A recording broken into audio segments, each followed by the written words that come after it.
Section 1. You will hear a man phoning a woman about an advertisement he has seen in the paper for some furniture. First, you have some time to look at questions 1 to 5 on page 9.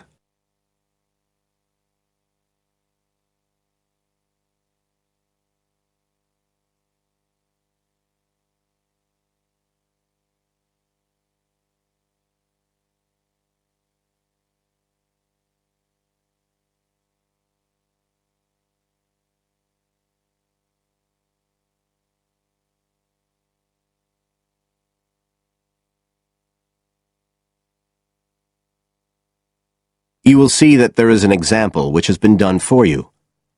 On this occasion only, the conversation relating to this will be played first.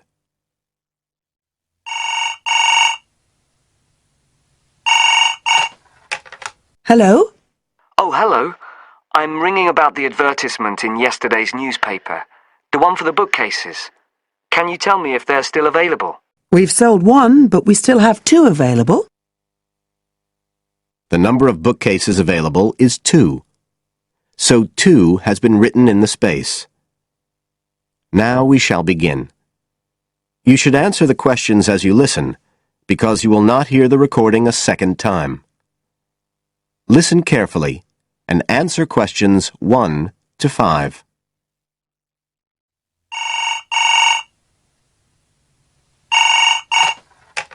Hello? Oh, hello. I'm ringing about the advertisement in yesterday's newspaper. The one for the bookcases. Can you tell me if they're still available? We've sold one, but we still have 2 available. Right. Can you tell me a bit about them? Sure. What do you want to know? Well, I'm looking for something to fit in my study. So, well, I'm not too worried about the height, but the width's quite important. Can you tell me how wide each of them is?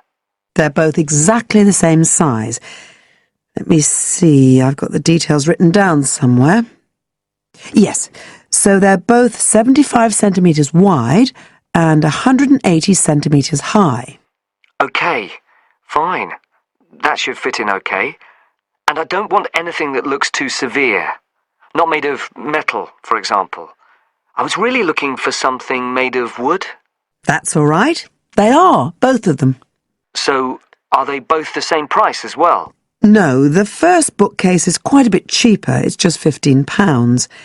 We paid £60 for it just 5 years ago, so it's very good value. It's in perfectly good condition. Well, they're both in very good condition, in fact. But the first one isn't the same quality as the other one. It's a good sturdy bookcase. It used to be in my son's room, but it could do with a fresh coat of paint. Oh, it's painted? Yes, it's cream at present. But as I say, you could easily change that if you wanted, to fit in with your colour scheme. Yes, I'd probably paint it white if I got it. Let's see, what else? Oh, how many shelves has it got? 6. 2 of them are fixed, and the other 4 are adjustable, so you can shift them up and down according to the sizes of your books. Right, fine. Well, that certainly sounds like a possibility. Before you hear the rest of the conversation, you have some time to look at questions 6 to 10 on page 9.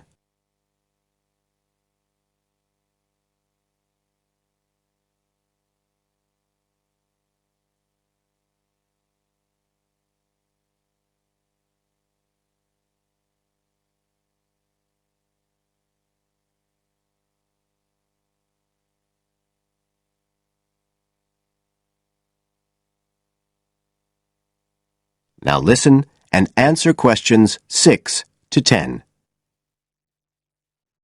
But the second one's a lovely bookcase too. That's not painted, it's just the natural wood colour, dark brown. It was my grandmother's, and I think she bought it sometime in the 1930s, so I'd say it must be getting on for 80 years old. So it's very good quality. They don't make them like that nowadays. And you said it's the same dimensions as the first one? Yes, and it's got the 6 shelves, but it also has a cupboard at the bottom that's really useful for keeping odds and ends in. Right. Oh, and I nearly forgot to say, The other thing about it is it's got glass doors, so the books are all kept out of the dust. So it's really good value for the money. I'm really sorry to be selling it, but we just don't have the room for it. So what are you asking for that one? £95. It's quite a bit more, but it's a lovely piece of furniture. A real heirloom. Yes. All the same, it's a lot more than I wanted to pay. I didn't really want to go above 30 or 40. Anyway, the first one sounds fine for what I need. Just as you like. So, is it all right if I come round and have a look this evening? Then, if it's okay, I can take it away with me. Of course. So you'll be coming by car, will you? I've got a friend with a van, so I'll get him to bring me round. If you can just give me the details of where you live. Sure. I'm Mrs. Blake. Blake. That's right. And the address is 41 Oak Rise. That's in Stanton. Okay, so I'll be coming from the town centre. Can you give me an idea of where you are? Yes. You know the road that goes out towards the university? Yes. Well, you take that road and you go on till you get to a roundabout. Go straight on, then Oak Rise is the first road to the right. Out towards the university, past the roundabout, first left. First right. And we're at the end of the road. Got it. So I'll be round at about 7, if that's all right. Oh, and my name's Connor. Connor Field. Fine. I'll see you then, Connor. Goodbye. Goodbye. That is the end of section 1. You now have half a minute to check your answers.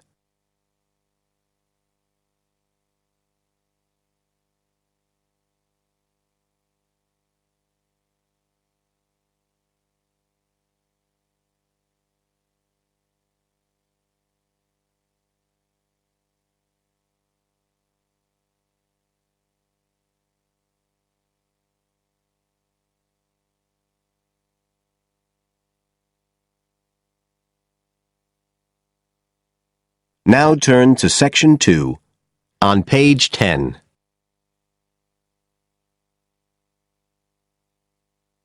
Section 2. You will hear a talk on New Zealand radio about an art sale which is being held to raise money for charity.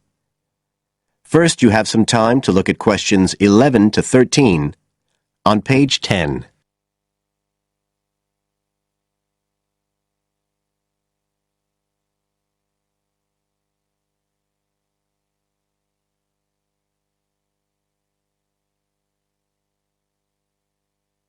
Now listen carefully and answer questions 11 to 13. One of the most anticipated art events in Christchurch is the charity art sale organised this year by Neil Curtis. Neil, tell us all about it. Well, Diane, this looks like being the biggest art sale yet. And the best thing about it is that the money raised will all go to charity. So what you probably want to know first is where it is. Well, the pictures will be on view all this week, most of them at the Star Gallery in the shopping mall. But we have so many pictures this year that we're also showing some in the cafe next door. So do drop in and see them any day between 9 and 5. Now, if you're interested in buying rather than just looking, and we hope a lot of you will be, the actual sale will take place on Thursday evening, with sales starting at 7:30. Refreshments will be available before the sale, starting at 6:30. We've got about 50 works by local artists showing a huge range of styles and media, and in a minute I'll tell you about some of them. You're probably also interested in what's going to happen to your money once you've handed it over. Well, all proceeds will go to support children who are disabled, both here in New Zealand and also in other countries. So you can find an original painting, support local talent, and help these children all at the same time. Before you hear the rest of the talk, you have some time to look at questions 14 to 20 on page 11.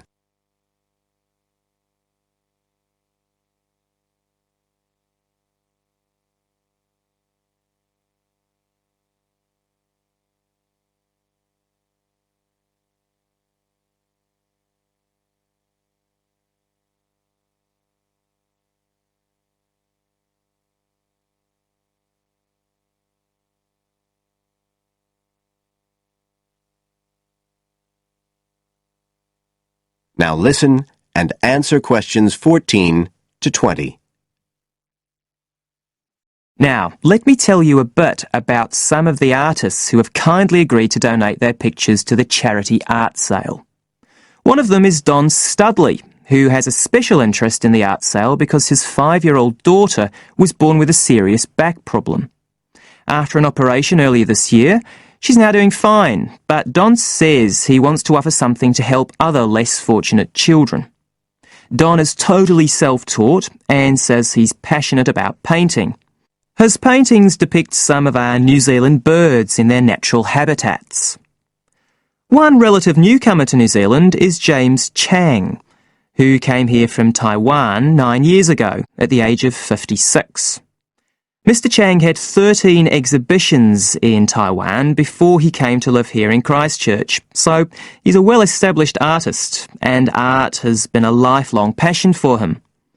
His paintings are certainly worth looking at. If you like abstract pictures with strong colour schemes, you'll love them. Natalie Stevens was born in New Zealand, but has exhibited in China, Australia and Spain. As well as being an artist, she's a website designer. She believes art should be universal, and her paintings use soft colours and a mixture of media. Most of her pictures are portraits, so watch out. Some of them may even be friends of yours. And then we have Christine Shin from Korea.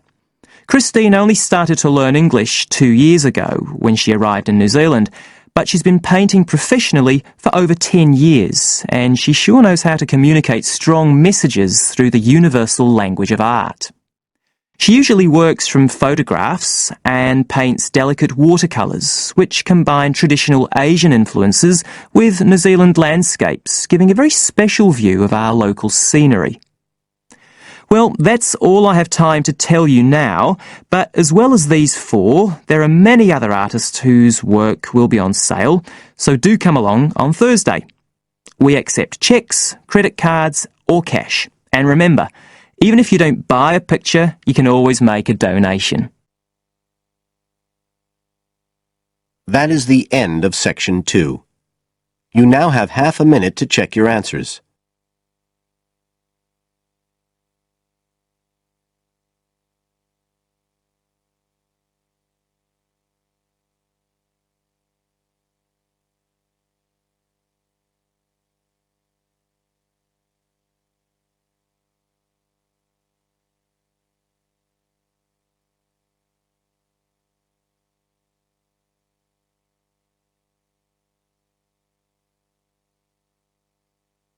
Now turn to Section 3 on page 12.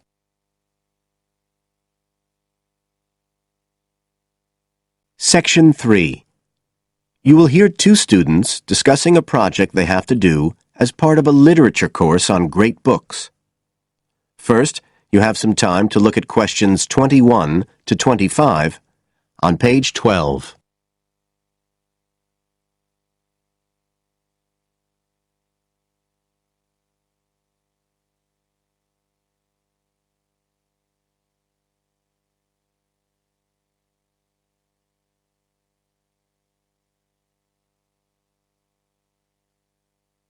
Now listen carefully and answer questions 21 to 25. Hi, Joey. How are you doing? I heard you were sick. Oh, hi, Olivia. Yeah, I had a virus last week, and I missed a whole pile of lectures, like the first one on the great books in literature, where Dr. Castle gave us all the information about the semester project. I can give you copies of the handouts. I've got them right here. That's okay. I already collected the handouts, but I'm not very clear about all the details. I know we each have to choose an individual author. I think I'm going to do Carlos Castaneda. I'm really interested in South American literature. Have you checked he's on the list that Dr. Castle gave us? We can't just choose anyone. Yeah, I checked. It's okay. Who did you choose? Well, I was thinking of choosing Ernest Hemingway, but then I thought, no, I'll do a British author, not an American one. So I chose Emily Bronte. Okay. And first of all, it says we have to read a biography of our author. I guess it's okay if we just look up information about him on the internet? No, it's got to be a full-length book. I think the minimum length's 250 pages. There's a list of biographies. Didn't you get that? Oh, right. I didn't realize we had to stick with that. So, what do we have to do when we've read the biography? Well, then we have to choose one work by the writer. Again, it's got to be something quite long. We can't just read a short story. But I guess a collection of short stories would be okay? Yes, or even a collection of poems, they said. But I think most people are doing novels. I'm going to do Wuthering Heights. I've read it before, but I really want to read it again now I've found out more about the writer. And then the video. We have to make a short video about our author and about the book. How long has it got to be? A minute. What? Like 60 seconds? We got to give all the important information about their life and the book we choose? Well, you can't do everything. I wrote it down somewhere. Yes, Dr. Castle said we had to find or write a short passage that helps to explain the author's passion for writing, why they're a writer. So we can back this up with reference to important events in the writer's life, if they're relevant. But it's up to us, really.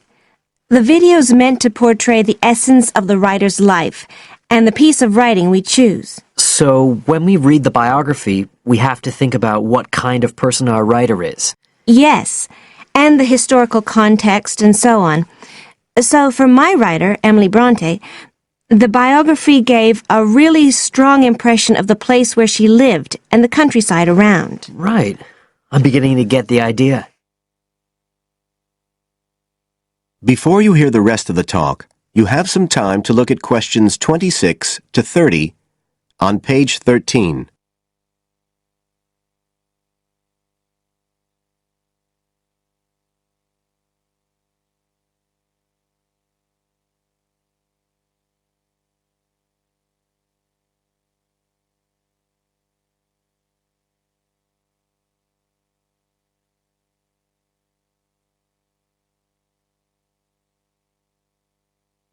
Now listen and answer questions 26 to 30. Can I check the other requirements with you? Sure. The handout said after we'd read the biography, we had to read the work we'd chosen by our author and choose a passage that's typical in some way, that typifies the author's interests and style. Yes, but at the same time, it has to relate to the biographical extract you choose. There's got to be some sort of theme linking them. Okay, I'm with you. And then you have to think about the video. So are we meant to dramatize the scene we choose? I guess we could, but there's not a lot of time for that. I think it's more how we can use things like sound effects to create the atmosphere, the feeling we want. And presumably visuals as well? Yeah, of course. I mean, I suppose that's the whole point of making a video. But whatever we use has to be historically in keeping with the author. We can use things like digital image processing to do it all. So we can use any computer software we want? Sure. And it's important that we use a range, not just one software program. That's actually one of the things we're assessed on. Okay. Oh, and something else that's apparently really important is to keep track of the materials we use and to acknowledge them. Including stuff we download off the internet, presumably? Yeah, so our video has to list all the material used with details of the source in a bibliography at the end. Okay. And you were talking about assessment of the project. Did they give us the criteria? I couldn't find anything on the handout. Sure, he gave us them in the lecture. Let's see, you get 25% just for getting all the components done. That's both sets of reading and the video. Then the second part is actually how successful we are at getting the essence of the work. They call that content, and that counts for 50%. Then the last 25% is on the video itself, the artistic and technical side. Great. Well, that sounds a lot of work, but a whole lot better than just handing in a paper. Thanks a lot, Olivia. You're welcome. That is the end of section 3. You now have half a minute to check your answers.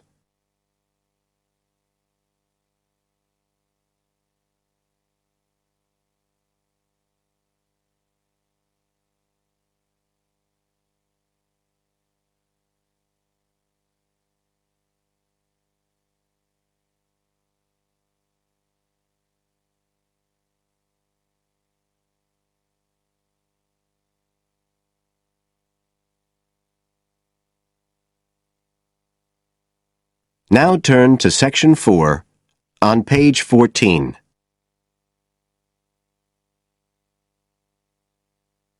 Section 4. You will hear a speaker giving a talk about some recent research about unusual life forms. First, you have some time to look at questions 31 to 40 on pages 14 and 15.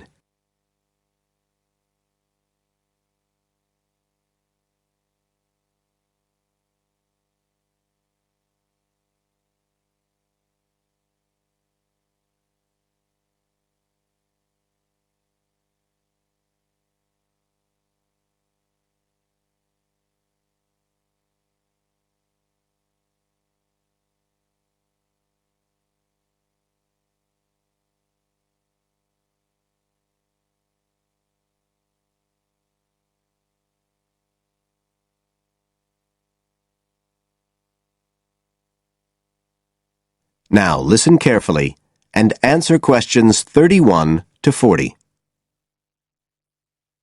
Hello everybody, and welcome to the 6th of our ecology evening classes. Nice to see you all again. As you know from the programme, today I want to talk to you about some research that is pushing back the frontiers of the whole field of ecology.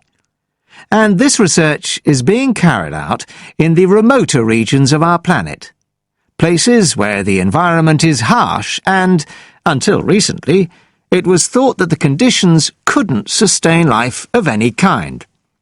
But life forms are being found, and these have been grouped into what is now known as extremophiles.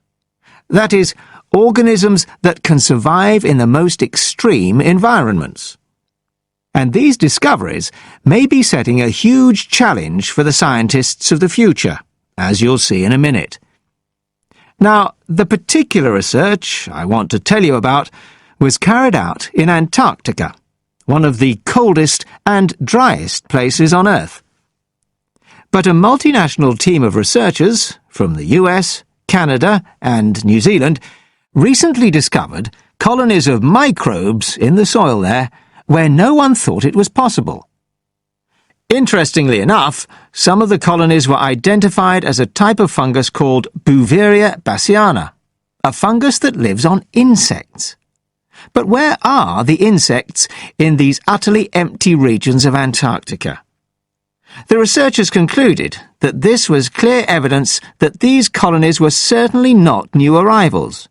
They might have been there for centuries, or even millennia. Possibly even since the last ice age. Can you imagine their excitement? Now, some types of microbes had previously been found living just a few millimeters under the surface of rocks, porous Antarctic rocks. But this was the first time that living colonies had been found surviving, relatively deeply in the soil itself, several centimeters down, in fact.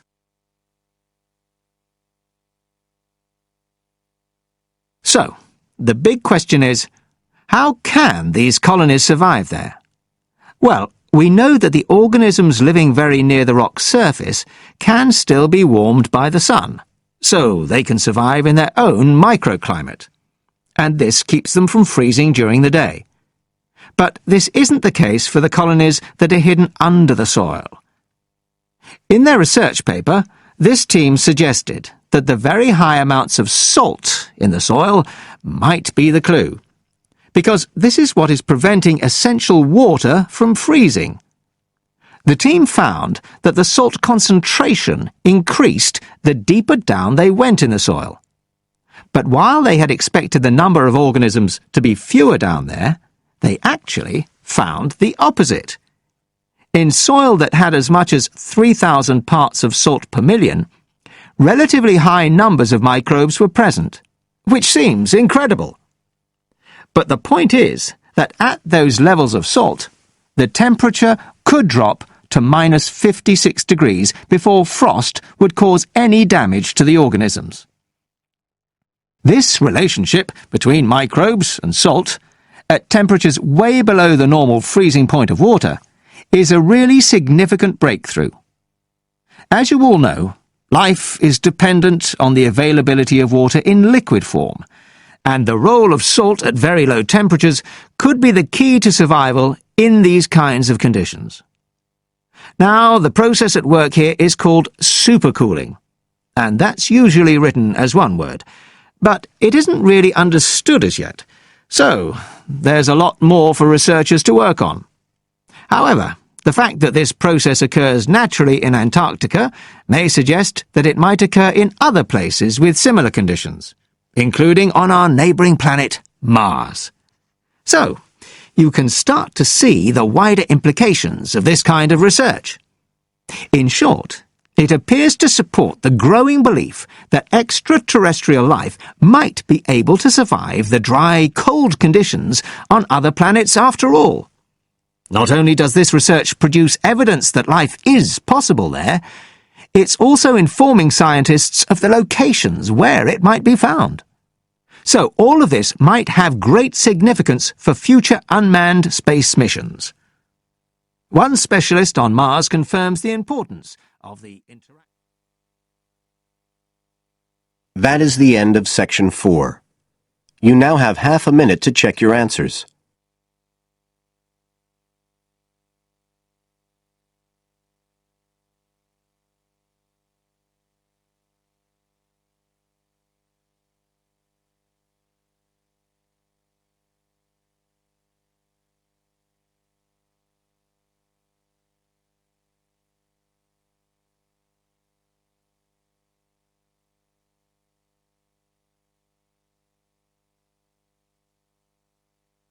That is the end of the listening test. You now have 10 minutes to transfer your answers to the separate answer sheet.